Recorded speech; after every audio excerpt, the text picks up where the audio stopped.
Good afternoon. Thank you for joining us for our briefing today.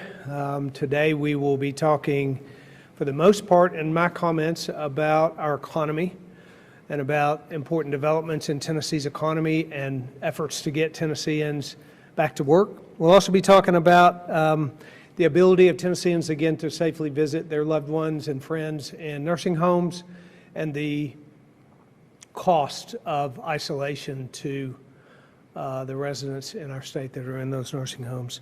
Earlier this week, the Department of Labor announced that work search requirements would be resumed once again for those who are seeking unemployment benefits in our state. As federal money stops and the state's $275 payment continues, those work search requirements will be certain that folks access the short-term benefit available, but also pursue the long-term goal of permanent employment. Our unemployment rate is trending in the right direction. We announced earlier that Tennessee's unemployment rate is 8.5%, which is ahead of the national average. It's moving in the right direction. It isn't exactly where we want it to be yet, but we have to continue to pursue efforts to get Tennesseans back to work. The Tennessee comeback economic story will continue as Tennesseans get connected to currently the 200,000 jobs that exist on jobsfortn.com. That website, jobsfortn.com, is a great resource for Tennesseans who are looking to find employment in this pandemic. We also have a tool called Tennessee Talent Exchange that matches employers, potential employees from who have lost their job as a result in the hospitality industry, and it connects those employees with employers who are looking for jobs to be filled in the retail and particularly in the grocery business. So jobsfortn.com and the Tennessee Talent Exchange are great resources for Tennesseans looking for work. For some that are looking for a new job, it's a career change for them, and new skills are needed.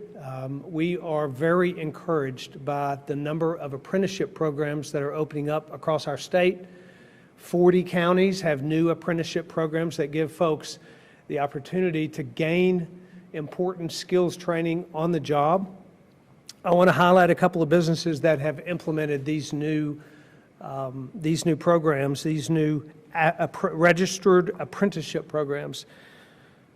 Ace Electric in Madison County, Limelight Hospitality in Murray County, ISG in Knox County.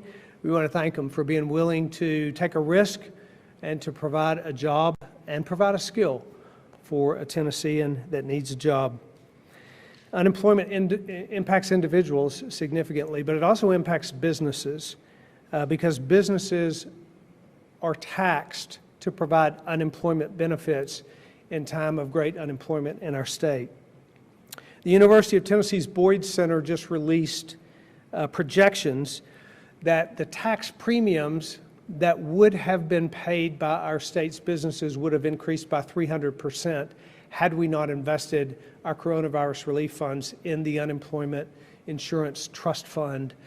And I want to thank the Financial Stimulus Accountability Group, the members of the legislature, both speakers, Speaker Sexton, Lieutenant Governor McNally, the state's comptroller, for providing stewardship of these federal funds and for making the decision to defend Tennessee businesses aggressively by investing in our Unemployment Insurance Trust Fund. That prevents Tennessee businesses from having to be the recipient of a tax increase, and increases in taxes in the midst of a pandemic are detrimental to individuals and to businesses, and I'm grateful for the Financial Stimulus Accountability Group's effort to keep from raising taxes in our state. I want to also remind Tennessee businesses all across our state that the Tennessee Business Relief Fund is still open, but only until September 25th. 40,000 businesses in 60 different industries qualify for this relief funding. Checks from $2,500 to $30,000 per business, depending on the business size and type, are available. And I want to make sure we have set aside $300 million for business relief. I want to make sure that Tennessee businesses get access to that money, and we get that funding into the hands of those businesses that are creating jobs and moving our economy forward in our state. Before moving to reports from other folks, I want to talk just a little bit about an announcement regarding our nursing homes.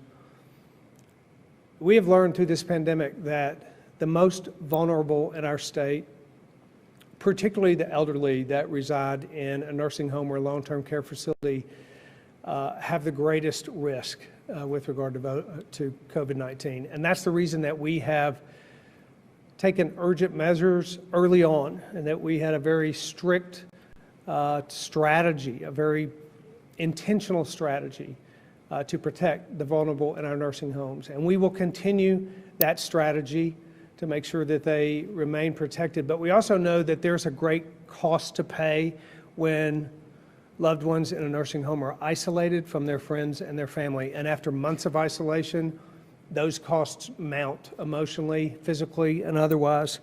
So I have asked the Department of Health to update our visitation policies. CMS dictates much of the visitation policies for nursing homes in our state, but we have the opportunity to update those policies to the degree that we can. So I want to ask Dr. Piercy to come up and make a few comments about that new policy in our state. Thank you, Governor. Good afternoon. My comments today will solely be focused on a group of Tennesseans who are extraordinarily important to all of us, senior citizens. Since the onset of the COVID-19 pandemic, we have talked at length about the enhanced vulnerability and risk that this virus places upon our seniors, especially those residing in congregate living settings like nursing homes and assisted living facilities. But older adults, especially those residing in long-term care facilities, are also at risk for a second crisis, the negative consequences of loneliness and isolation.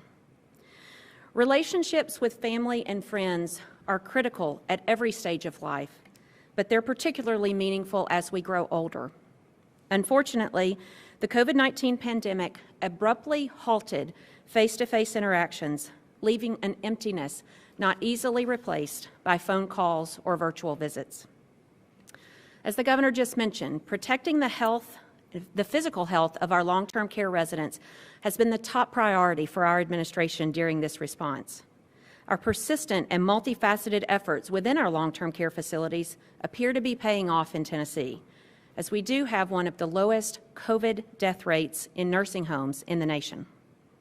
Undoubtedly, these strict measures have saved dozens, if not hundreds, of lives, but that has come at the expense of valuable time spent with loved ones, many are in their twilight years.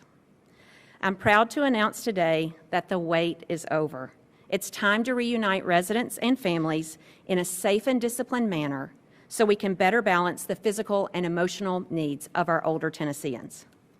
Through engagement with stakeholders and partners, including nursing home providers, AARP, Leading Age, Tennessee Healthcare Association, and Tennessee Hospital Association, as well as family members of long-term care residents and community advocates, we're rolling out 3 new initiatives today to enhance the well-being and quality of life for long-term care residents in our state. First, we are expanding visitation options in long-term care facilities. In addition to essential visits that have always been allowed, facilities who have gone at least 14 days with no new cases in residents or staff will immediately be allowed to offer outdoor or limited indoor visitation beginning October 1st. These visits will maintain the strictest precautions for the safety of both residents and staff, including face coverings, physical distancing, environmental disinfection, and in some instances, testing of visitors. Further, if a facility maintains no new cases for 28 days, they will additionally be allowed the benefit of offering an essential caregiver program. Essential caregivers are designated individuals who may visit more frequently to provide assistance to loved ones with their activities of daily living, like feeding, bathing, and dressing. While we're excited about offering broader access to visitation, I want to be very clear. The health and safety of our vulnerable Tennesseans, particularly those in long-term care facilities, remains our top priority. Thus, if a facility were to have new cases amongst its residents or staff, these expanded visitation allowances would be suspended until the facility is once again infection-free for at least 14 days. Secondly, consistent with CMS guidelines, we are relaxing restrictions for resident interactions within facilities, including communal dining, therapeutic and social activities, and visits by non-healthcare personnel like barbers and beauticians. Again, these allowances only apply to COVID-negative residents in facilities who've had no new cases in 14 days. And just like with visitation, we insist that the facilities maintain strict infection control practices, including use of face coverings, physical distancing, and capacity limits. Finally, I'm proud to announce the formation of the Tennessee COVID-19 Long-Term Care Task Force. The membership of this task force is broad-based, including state agency representatives from the Departments of Health, Mental Health and Substance Abuse Services, Intellectual and Developmental Disabilities, TennCare, the Commission on Aging and Disability, and the General Assembly. This task force also includes representatives from advocacy organizations, providers and facility administrators, community behavioral health, and long-term care residents and their family members. I want to give particular recognition to our valued partner, AARP, who was instrumental in urging us to create this task force. The task force is charged with addressing and implementing new policy solutions to tackle both immediate and long-term issues in our long-term care facilities. The very first objective of this newly formed task force will be to monitor the safety and effectiveness of the expanded visitation activity guidelines that we're announcing today, and refine them if necessary. We're very grateful to the staff and administrators of the long-term care facilities across Tennessee who will be working diligently over the next 2 weeks to prepare for the implementation of these new guidelines on October 1st. If you have a loved one in a facility that qualifies for visitation, I encourage you to communicate with that facility to learn more about specific policies or schedules they have in place before you visit. Throughout the pandemic, the governor and I have been touched by the many stories of families who are desperately missing their loved ones. So we are especially proud that our state is now in a position to encourage these long-awaited reunions. Tennesseans have done their part to flatten the curve, and we ask you to continue making those daily efforts of washing your hands, wearing your mask, and watching your distance so we can continue moving in the right direction. Thank you. Thanks. I want to add my gratitude to the nursing home industry and the partners that they have been for us across the state. We don't do this, they do it. And they do an incredible job of protecting their residents, and we're grateful for those partnerships. Commissioner Schwinn, would you please come up and give a brief reopening report on schools?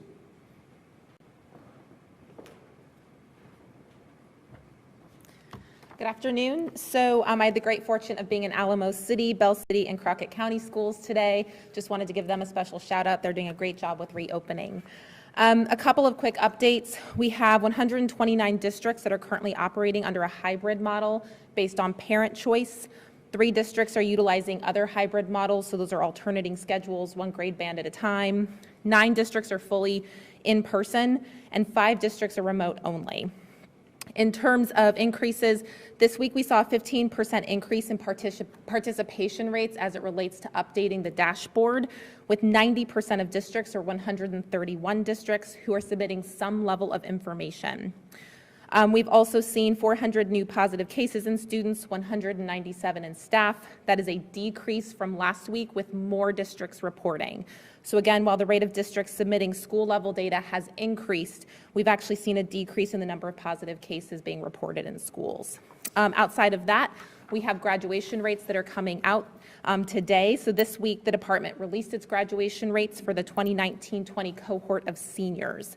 While overall the graduation rate has increased over the last decade, we did see a small dip statewide this year. Much of that is because of school closures in the spring related to the pandemic. However, for the 2019 and 20 school year, we did see some notable gains across the state, and I do want to make sure to highlight those. 69 districts improved their graduation rates from 2019 to 2020. 58 districts graduated 95% or more of their cohorts. 37 schools had graduation rates of 100%. And then we also saw 6 districts improve by 5 percentage points or more, which is a pretty incredible gain for graduation rates. So very proud of those schools and districts who did incredible work in very challenging circumstances. Again, we'll have more information released throughout the week. Thank you. Thank you. We'll open up for questions we have on board. Commissioner McCord, with any questions regarding unemployment you might have. Director Sheehan from TEMA. General Holmes is on board, members of our Unified Command Group. So let's get started with questions. Hello, Governor. How are you, Chris? There's been pushback in Nashville today on county health department numbers. I'm sure you're aware of that. On how they were used to close businesses. That's the allegation. What about at the state level? Do you have confidence in the numbers that have been used to close businesses all the way through this 6 months? And also, if you'd like to comment on what's been going on in Nashville, you've got a presidential tweet. So I believe that I have a responsibility as a steward of the funding that comes to this state, taxpayer money, and I also have a responsibility to navigate our state. Not me, but we have a responsibility to navigate this state through this incredible pandemic. My approach has been to lift restrictions on businesses as soon as possible. It's been to utilize best practices from a health standpoint to protect the lives of Tennesseans and mitigate the spread of the virus. It's been to stimulate our economy and inject dollars into those businesses that were hurt by the economic shutdown initially used to mitigate the virus spread. That's the approach that we've taken. I do believe that we've used data to make decisions that we thought were in the best interest of every Tennessean, and I trust the data and the numbers that we have had and that we've used to make those decisions. There's been so much pushback, though, and we've been hearing it now for several weeks, if not several months, on the original closing things down.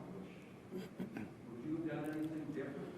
You know, I think there were a lot of things that we did not know. We know so much more now. That's the reason. So there were a lot of things we didn't know in the beginning, and we made decisions in the beginning based on a lack of information and projections and models that showed what may or may not happen.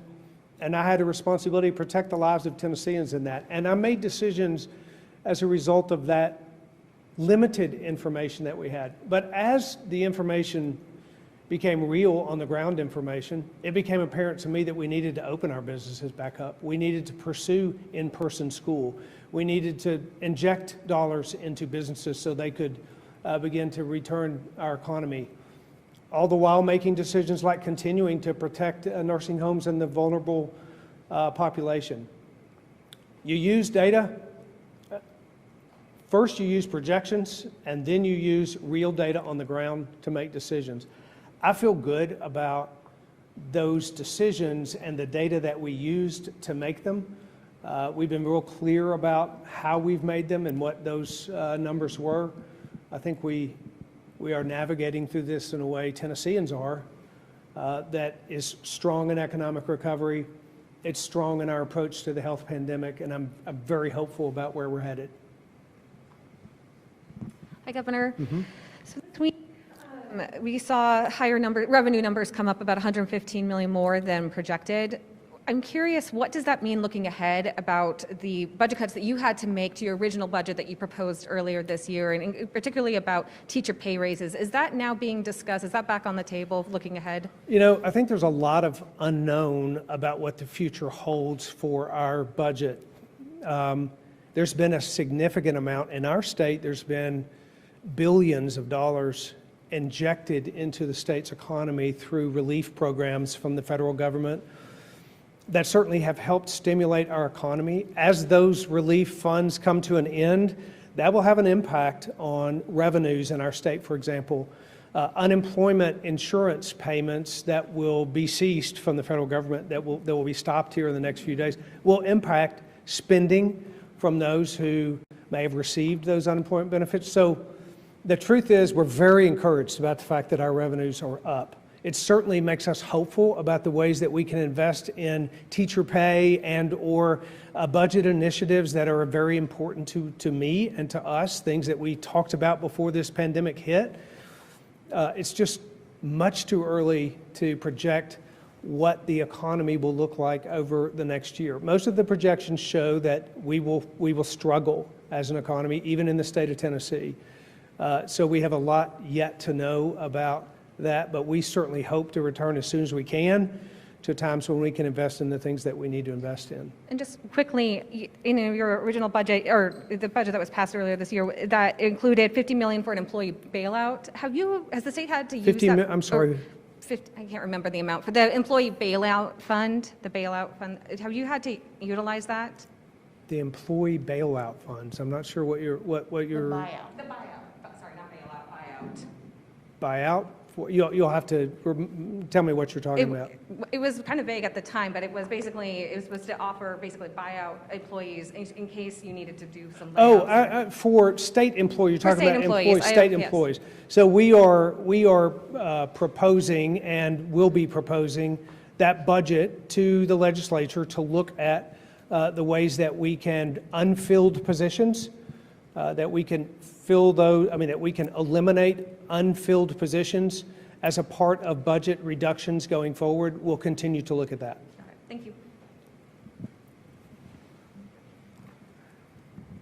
Good afternoon. Good afternoon. Mayor John Cooper of Nashville recently requested more than $80 million more. I'm sorry, you're going to have to speak up just a little bit. Mayor John Cooper of Nashville recently requested more than $80 million more from the state for relief. Is the state going to approve that money? Yeah, I was in receipt of that request, and I actually replied to the mayor today. Again, our strategy in our state has been to not raise taxes and cut spending. It's been to invest in the businesses that have suffered through relief funds. It has been to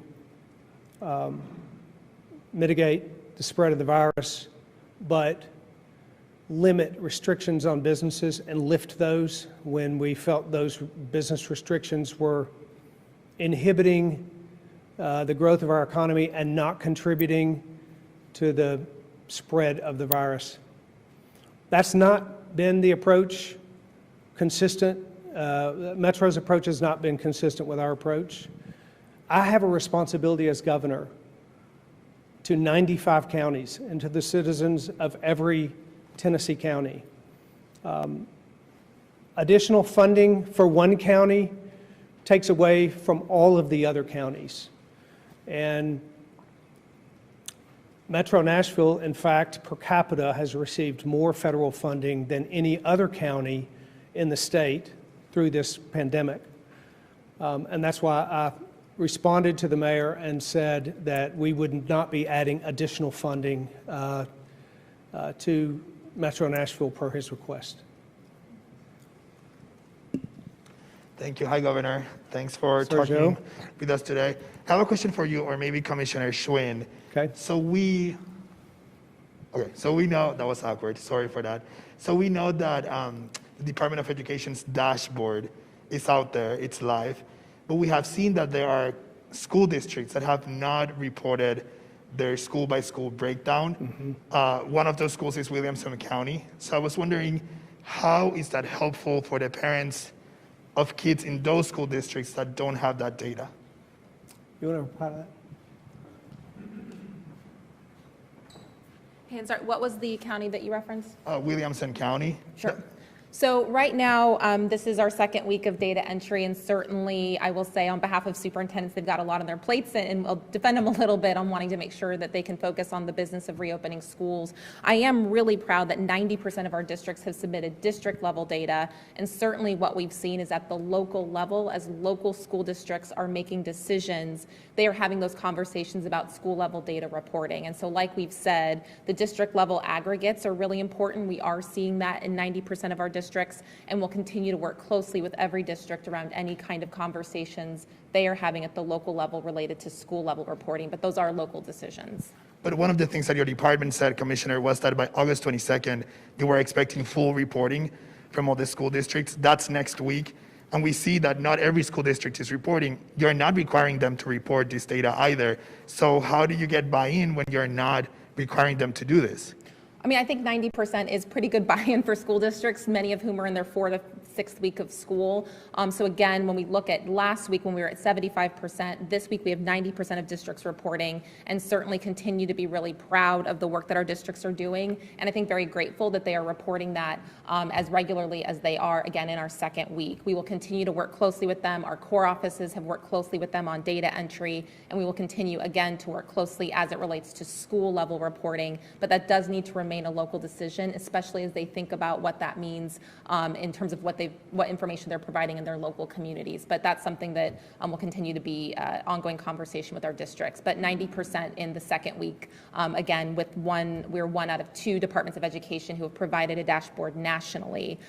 Continue to be really proud that 90% is where we're at just in the second week. I have a quick follow-up. Sure. But if you're a parent in one of those 10% school districts, that's not enough. To know that 90% is sharing that data, but my school district is not, that's not enough.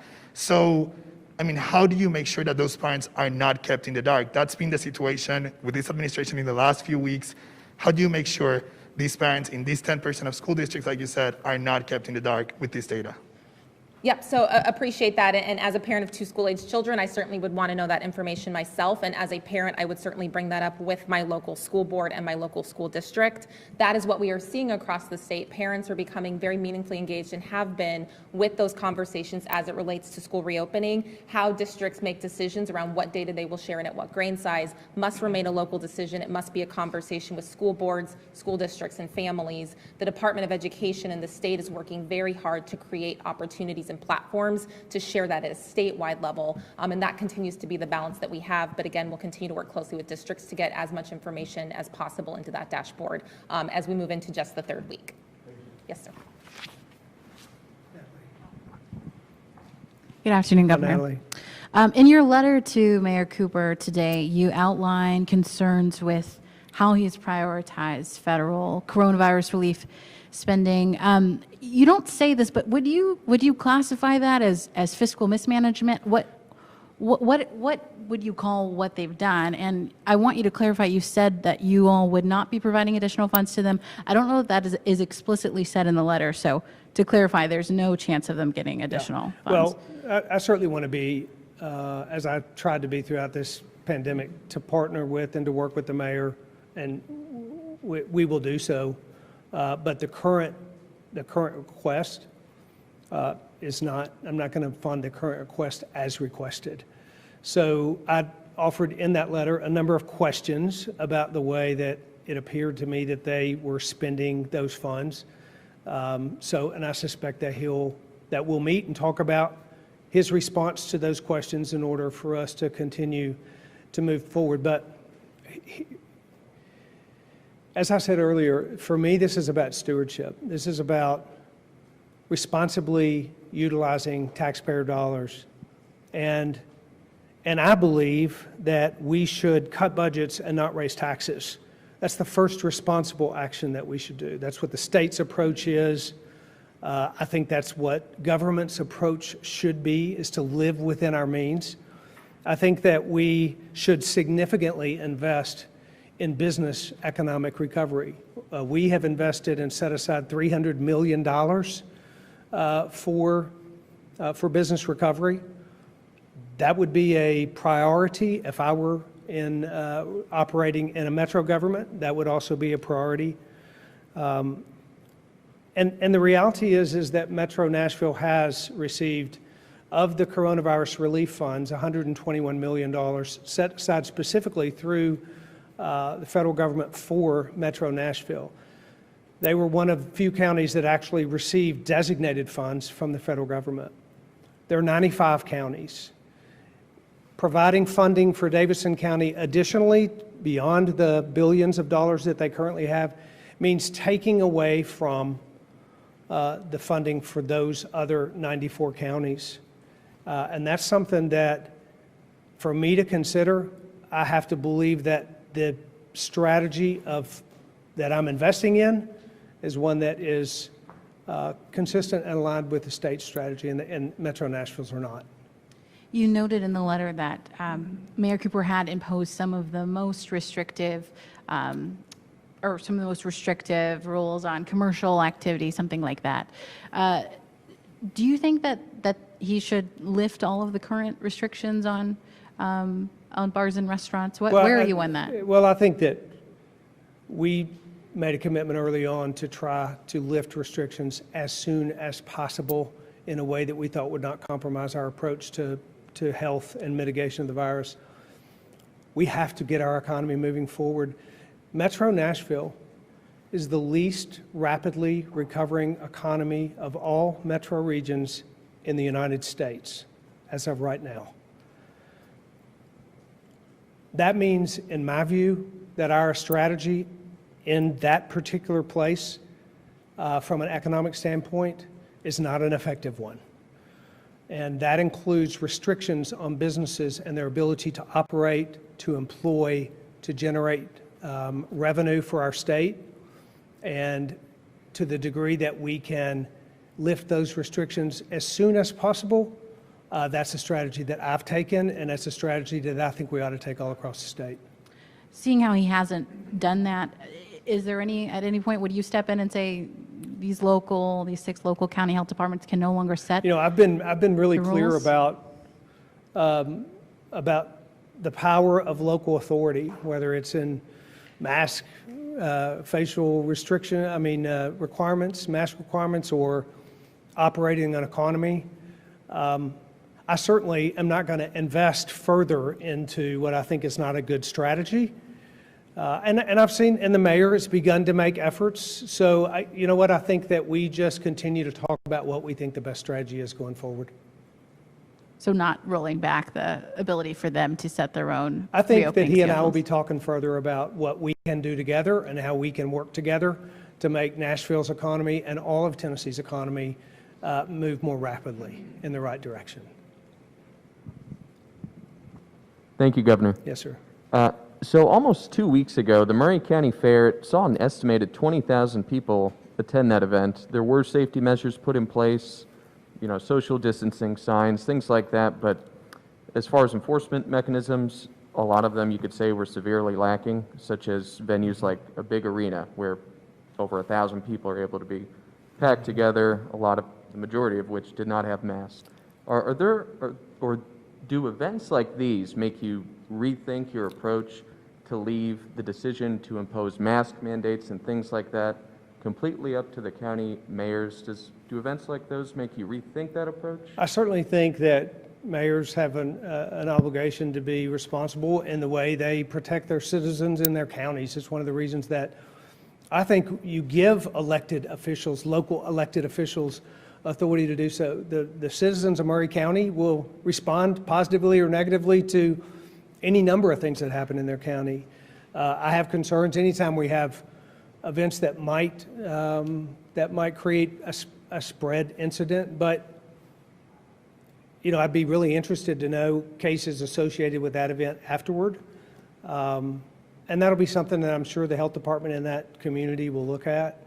But I just implore Tennesseans all across the state to use common sense, to make decisions of their own, but to remember that there are things that work, particularly when you are in an environment that you think is going to expose yourself or others to COVID. Wearing masks when it's the right place at the right time washing your hands, staying home when you're sick. I say those things, they sound real repetitive, but we say them over and over because they really do matter. That being said, I don't know about the particular event you talked about, but it's Sure. important we May I talk ask, about this. hypothetically, is there any event that you think could warrant the state's intervention, given the severity of the public health risk it poses? Well, public health officials have the authority to intervene when they think there's a risk. That authority exists. It hasn't been used because there hasn't been a time or an event when we thought someone's life was at danger. But it really is this whole thing across our state is really an issue of making personal decisions and being personally responsible as a community, as a leader, as an individual. And Tennesseans have done a very good job of doing that. And I'm proud of that. And we're cautiously optimistic about the direction where it's headed as a result. And last question, Mayor, Governor, excuse me. Unrelated, but have you had a chance to speak with Ben Shapiro after his announced move from California to Nashville? I have not. Okay. Governor, I have to follow up on the question about masks. Since we last talked, there have been 2 additional photos that have emerged of you not wearing a mask and not being socially distant. One was at the boat parade. The other, there was a photo of you in a local restaurant with your arms around the owner, underneath signs that said wear a mask and socially distant, and you were doing neither. Yeah. Do you have any regrets? Do you think you could do a better job of modeling what you say is good behavior? You know, I think I do model that. I think Tennesseans need to know, and they hear me every day, and they see me in masks every day.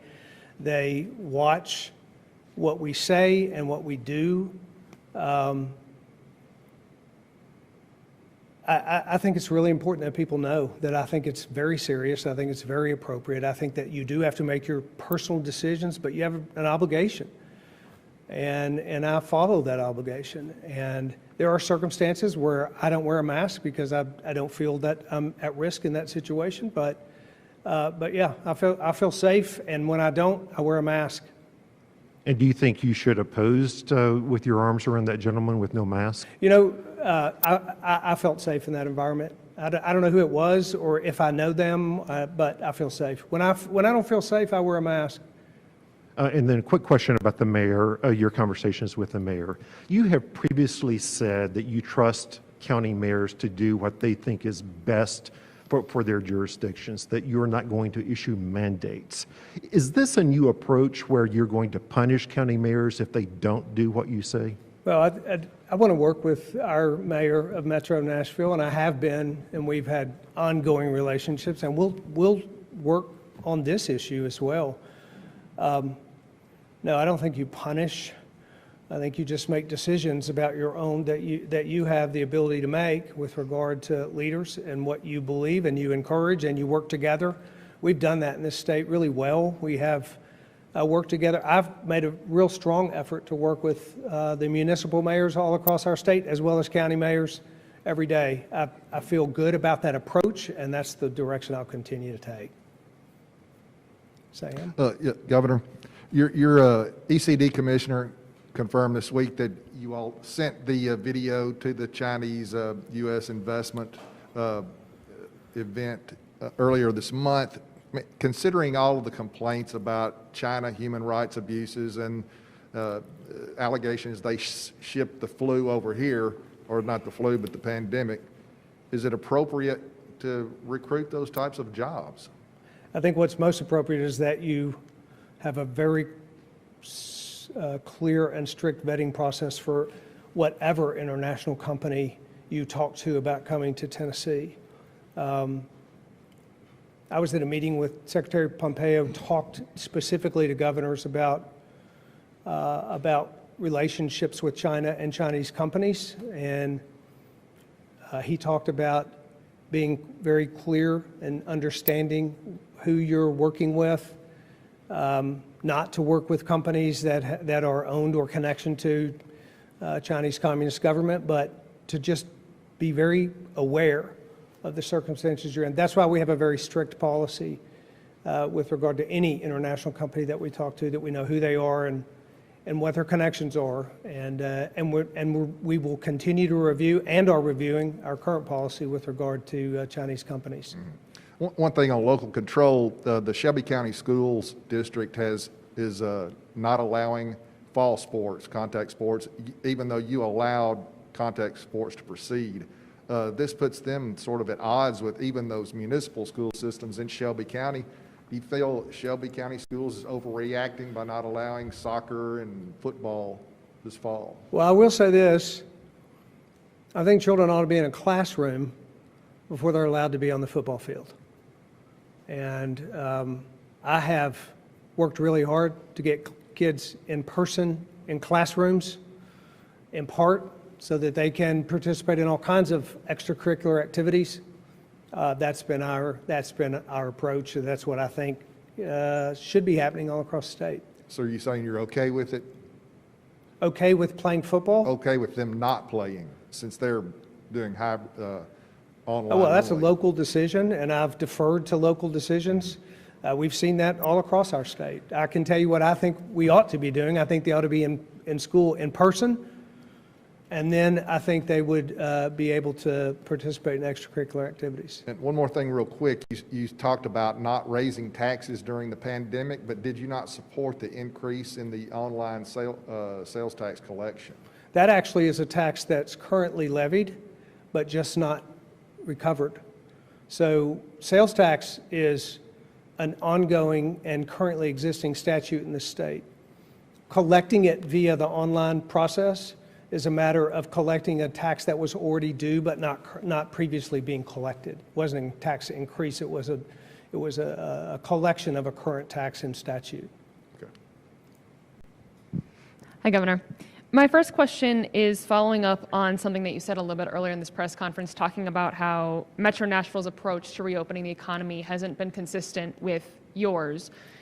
Jumping off of the question, talking about the emails that were released with Mayor Cooper and how it appears that they were picking and choosing the data they released to keeping businesses closed on Broadway, what was your reaction following up on saying that their approach has not been consistent with yours? I think my reaction is just that I think we need to get Nashville's economy moving forward. We need to be less restrictive on businesses. We need to, particularly businesses that we haven't seen a correlation to COVID-19 cases and rise. We need to open businesses. We need Nashville to open up. We need conventions to be here. We need to operate safely, but we need to get our economy moving forward. There's a great cost to Tennessee when we restrict businesses and close down our economy, and we need to remove the barriers to the degree that we can while protecting the health of Tennesseans. We've shown that we can do that. We need to continue to do it going forward. That's what I would say about that. We've had some comments on social media and emails, calls to our newsroom saying that they have lost some faith in Mayor Cooper and feeling like they're not being as transparent as humanly possible. How can you guarantee the people, our viewers, people watching our Facebook stream, that the state is being as transparent as possible? Yeah, well, we hope that by being as transparent as possible, we can show folks that we're as transparent as possible.